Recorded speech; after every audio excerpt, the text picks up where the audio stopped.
일하는 사람의 주변은 언어로 가득 차 있습니다. 그래서 일하는 사람에게 언어는 강력한 도구가 되죠. 이 무기를 능숙하게 다룰 수 있는 사람만이 조직에서 원하는 것을 쉽게 얻을 수 있습니다. 그렇지 못한 사람은 일을 열심히 하고도 초라한 결과물을 얻게 되는 거고요. 오늘은 일 못하는 사람의 6가지 말투를 알려드릴게요. 그동안 상사의 질타나 부서원의 항의, 클라이언트의 오해를 자주 샀던 분들이라면 오늘 영상이 도움이 될 거예요. 1. 복잡하고 모호하게 이야기한다. 대개 발전소에서 전기를 100만큼 보냈는데 집에는 30만 도착했다면 손실률이 70%라고 평가합니다. 이렇게 손실률이 높으면 발전소에서 전력을 아무리 풍부하게 보내도 대부분 길바닥에 버려진다고 생각하면 되는데요. 직장에서도 이런 경우를 자주 볼 수 있습니다. 일 못하는 사람의 소통은 손실률이 아주 높은데요. 그 이유는 바로 복잡하고 모호하게 이야기하기 때문입니다. 사람은 원래 모호하고 복잡하게 말하는 걸 굉장히 좋아합니다. 단순하고 명확하게 얘기하는 것보다 흐릿하고 모호하게 말하는 게 훨씬 쉽고 마음이 편하기 때문인데요. 모호하게 이야기하면 제대로 몰라도 대답할 수 있고 아무 말도 안 한 셈이기 때문에 나중에 트집 잡힐 일도 없습니다. 하지만 이런 소통 방식은 고생해서 쌓아온 성과를 한순간에 날려버리는 파괴력을 가지고 있습니다. 일 잘하는 사람이 되기 위해서는 반드시 고쳐야 하는 말투죠. 한 가지 사례를 들어볼게요. 화장품 회사 K기업은 최근 제품 판매 부진으로 골머리를 앓고 있었습니다. 타개책을 마련하기 위해 팀별로 과제를 낸 후 회의를 소집했는데요. 홍보팀에서 작성한 계획에는 홍보 강화라고 쓰여 있을 뿐 다른 설명이 없었습니다. 본부장이 홍보팀에게 의미를 묻자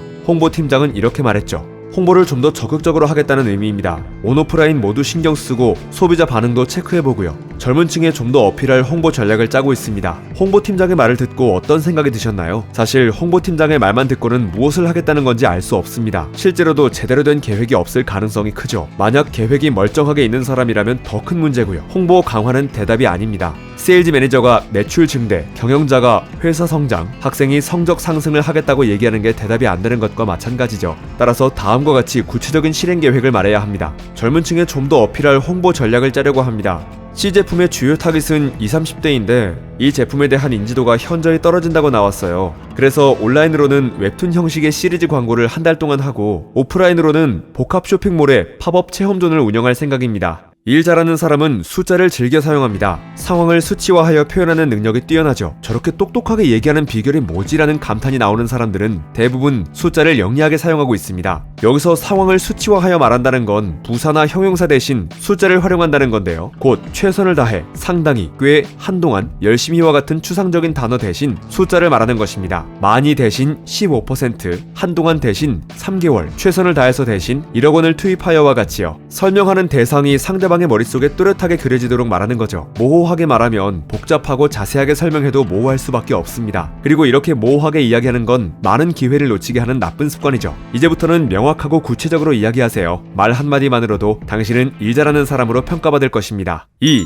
해결책 없이 문제만 얘기한다. 일 못하는 사람은 해결책 없이 문제만 이야기합니다. 물론 일하다 보면 크고 작은 문제가 생기는 건 정상입니다. 하지만 일 못하는 사람은 문제를 보고하는 것만이 자신의 역할이라고 생각합니다. 한 대표와 직원의 대화를 예시로 들어볼게요. 대표님, 베트남 출장 항공편 예약하라고 하셨잖아요. 그런데 그 날짜에 항공편은 모두 만석이라 자리가 없대요. 그래서요? 여행사 몇 군데 전화해봤는데 다 자리가 없대요. 그 날짜만 그런 거예요? 그건 모르겠어요. 대표님이 그날만 말씀하셨잖아요.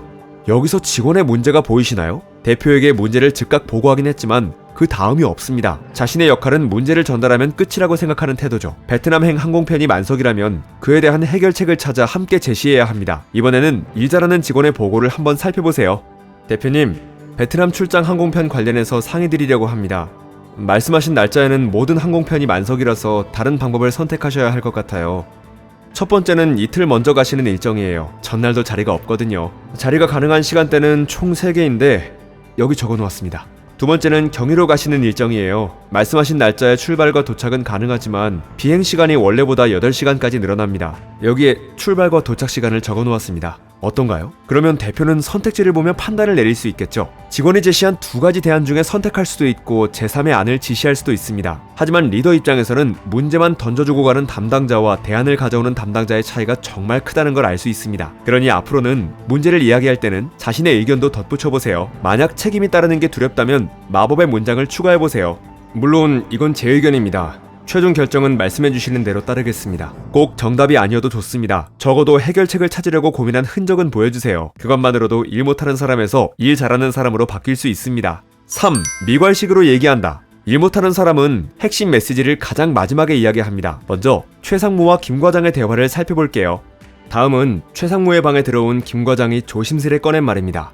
상무님, 이번 A 프로젝트와 관련해서 제가 얼마나 열심히 달려왔는지 아시죠? 100억 원 규모의 A 프로젝트에 우리 운명이 달리지 않았습니까?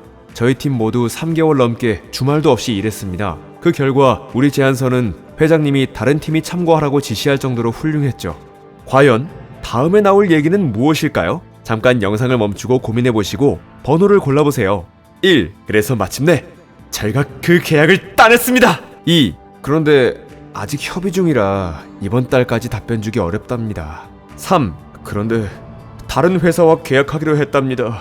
우린 망했어요. 사실 다음 김 과장이 할 말은 1번부터 3번까지 그 무엇도 될 수 있습니다. 무슨 말을 하고 싶은 건지 알 수 없기 때문이죠. 그러니 최상무는 김 과장의 얘기가 길어질수록 스트레스를 받을 수밖에 없습니다. 특히 중요한 프로젝트라면 심장이 급격히 뛰고 입이 마르겠죠. 김 과장이 일 못하는 사람인 이유는 이렇게 미괄식으로 이야기하는 말투 때문입니다. 일 잘하는 사람은 30초 안에 결론부터 이야기합니다. 왜 왔는지, 무슨 이야기를 나눌 것인지, 상사는 무엇을 해주면 되는지 요약하는 거죠. 무슨 내용인지 예측할 수 있는 보고만큼 상대방을 안심시키는 게 없으니까요. 예시를 하나 들어드릴게요. 팀장님, C 프로젝트가 다 잘 진행되고 있는데요. 200만원 예산 추가 이슈가 있어 상의드리러 왔습니다. 대표님이 추천한 연사를 어렵게 섭외했는데 강사료가 500만원이라 200만원 부족합니다. 재무팀 최 과장에게 이야기했더니 규정에 어긋나는 것도 아닌데 승인을 안 해주려고 해요. 팀장님께서 재무팀에 얘기 좀 해주세요. 어떤가요? 30초 안에 보고 목적을 일목요연하게 말했죠. 이런 대화법은 사실 직장뿐만 아니라 어떤 대상이나 상황에서도 유용합니다. 유치원 선생님이 어머님, 아이 관련해서 드릴 말씀이 있어요 라고 한다거나 노트북을 맡긴 AS 센터에서 죄송한 말씀 드립니다 라고 대화를 시작하면 가슴이 덜컥 내려앉을 수밖에 없잖아요. 하지만 앞서 알려드린 30초 두괄식 대화법을 활용하시면 상대방의 마음을 편안하게 할 수 있습니다. 자세한 내용은 그 뒤에 차근차근 천천히 설명하면 됩니다. 4. 상대방과 적이 되는 말투. 사회심리학 용어 중에 인그룹과 아웃그룹이라는 개념이 있습니다. 우리 편은 인그룹, 남의 편은 아웃그룹인데요. 얼핏 보면 차별과 편향이 가득해 보이지만 사실 누가 우리 편인지 판단하는 것은 생존의 필수적인 능력입니다. 이를테면 어릴 때 모르는 사람은 따라가지 말라고 배우는 것도 아웃그룹을 경계하는 방법을 배우는 것과 같죠. 우리는 우리 편인 인그룹에게는 신뢰와 공감을, 남의 편인 아웃그룹에게는 경계를 보입니다. 그래서 상대방을 설득할 때는 우리가 인그룹, 즉 같은 편이라는 인식을 줘야 하죠. 상대방에게 아웃그룹으로 분류되면 어떤 얘기를 해도 설득력이 없습니다. 상대방은 귀를 닫고 객관적 근거조차 의심의 눈으로 보게 되죠. 일 못하는 사람은 이걸 알지 못하기 때문에 같은 편이어야 하는 사람을 꼭 자신이 공략해야 하는 성벽처럼 대합니다. 반면 일 잘하는 사람은 갈등 상황일수록 오히려 상대방과 같은 편처럼 말하죠. 사례를 한번 볼게요. 부장님! 갑자기 예산을 30%나 줄이는 게 말이 됩니까? 강 팀장, 위에서 지시한 사항이야. 우리 영업이익률이 절반으로 곤두박질 쳤잖아. 그래서 모든 부서 운영비를 30% 삭감하기로 했어. 그러면 쓸데없는 비용을 줄여야지. 영업비용을 삭감하면 어떻게 합니까? 이런 식으로 처리하는 거 위에서는 알고 계세요?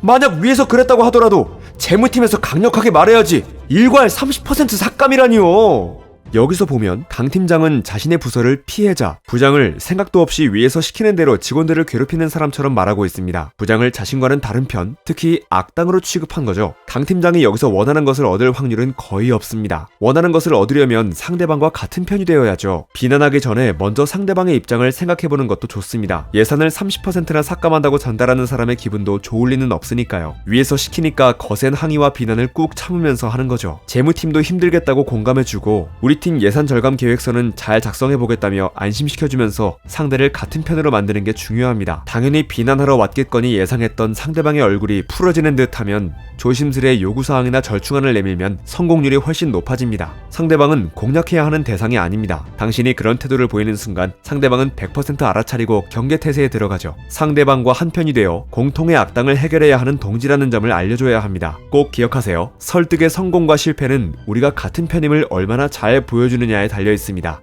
5. 근거 없이 주장만 한다. 많은 사람과 일하다 보면 설명을 한참 동안 들어도 알게 된 사실이 아무것도 없는 경우가 종종 있는데요. 이는 말 속에 주장만 있을 뿐 실제로 그 주장을 뒷받침하는 근거나 자료가 없기 때문입니다. 그럴듯하게 말하고 있지만 알맹이는 없는 거죠. 이를테면 이런 말입니다. 이번 제품의 패키징을 변경해야 합니다. 소비자도 그렇고 생산 쪽도 그렇고 다들 불편하다고 해서요. 그리고 패키징 한번 바꿀 때도 됐고요. 요즘 패키징에도 유행이 있잖아요.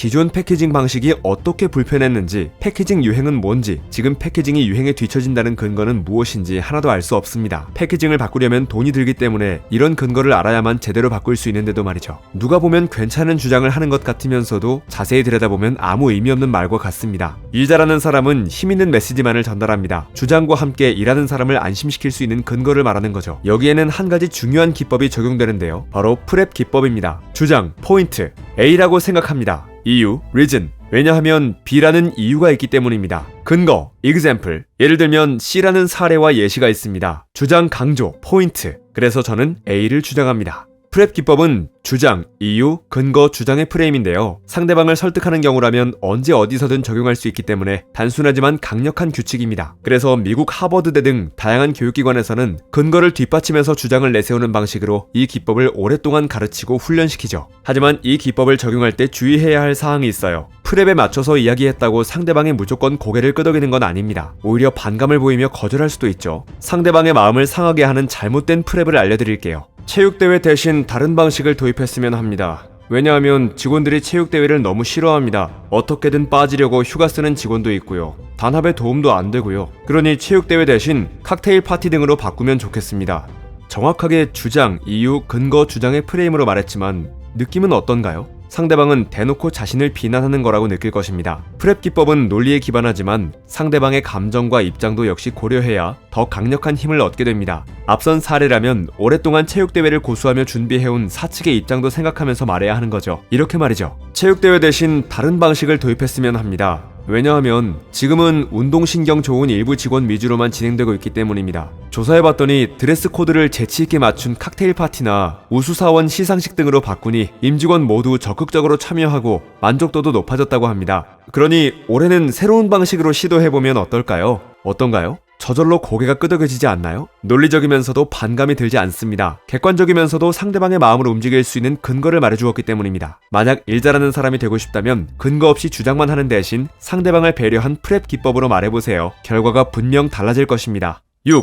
모르는 걸 아는 채 하는 말투. 상대방을 설득하려면 말하는 사람이 신뢰할 만해야 합니다. 사기꾼 같은 사람으로 비친다면 아무리 탄탄한 논리와 열정을 가지고 말해도 소용없겠죠. 특히 거짓말 때문에 신뢰를 잃어버린다면 절대 회복할 수 없는데요. 일 못하는 사람은 거짓말이 아니라고 하지만 상대방이 거짓말로 해석하는 행동이 있습니다. 바로 모른다는 사실을 감추는 것입니다. 발표하거나 보고할 때 예상치 못한 질문을 받으면 머릿속이 하얘지곤 하죠. 미처 준비하지 못한 사항이라 모르지만 그렇게 대답하면 바보처럼 보일 것만 같습니다. 그래서 모르지만 아는 체 하면서 아무거나 생각나는 대로 말해버리죠. 일 못하는 사람은 모른다라는 말을 하기 싫어합니다. 모른다라고 말하면 무책임하거나 바보 같다고 생각할까봐 겁을 냅니다. 하지만 실제로는 그렇지 않습니다. 100명 규모로 북토크 할 건데 어떻게 준비하는지 알지? 행사장 섭외나 세팅, 진행은 여러 번 해봐서 알지만 고객 홍보와 모집은 잘 모릅니다. 항상 구대리가 했거든요. 구대리에게 물어봐서 잘 진행해 볼게요.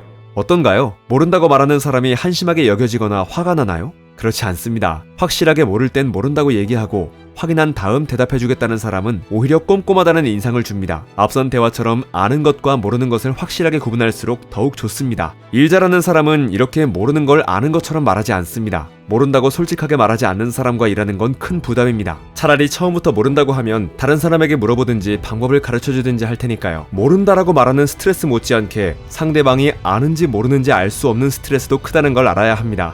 사실 모른다라는 대답을 좋아하는 사람은 없습니다. 하지만 곰곰이 생각해보면 그 말 자체보다는 다음 단계가 안 나와서 싫어한다는 걸 알 수 있습니다. 100명 규모로 북토크를 진행할 건데 어떻게 준비하는지 아느냐는 물음에 모른다는 대답만 하면 상대방은 당황스러울 수밖에 없습니다. 모른다는 말 자체가 아니라 해결책 없이 모른다로 말을 끝내니까 문제인 거죠. 모르는 것을 질문받았을 때는 두 단계만 기억하세요. 1단계 모른다고 얘기한다. 2단계 해결책을 덧붙인다. 모른다고 솔직하게 말하고 해결책을 덧붙이면 상대방의 신뢰를 줄 수 있습니다. 모든 걸 완벽하게 아는 사람을 만나긴 쉽지 않습니다. 일 잘하는 사람들도 모두 완벽하진 않죠. 하지만 이들은 적어도 요청하는 사항을 잘 받아들이고 대화가 잘 통하는 믿을만한 사람입니다. 모른다는 걸 더 이상 부끄러워하지 마세요. 그걸 상대방에게 들키지 않으려고 애쓰지도 마세요. 모르면 모른다고 이야기하고 작은 해결책만 덧붙여주세요. 그것만으로도 신뢰를 얻을 수 있을 것입니다. 일 못하는 사람과 잘하는 사람의 말투는 확연하게 다릅니다. 독보적인 디자인 감각을 지닌 사람도 제대로 소통하지 못하면 역량의 반도 발휘하지 못하죠. 보고할 때, 지시할 때, 회의할 때, 문제가 생겼을 때, 성과를 어필할 때, 까다로운 상대와 협상할 때,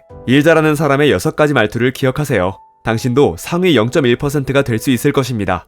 책갈피였습니다. 당신의 성공과 행복을 응원합니다.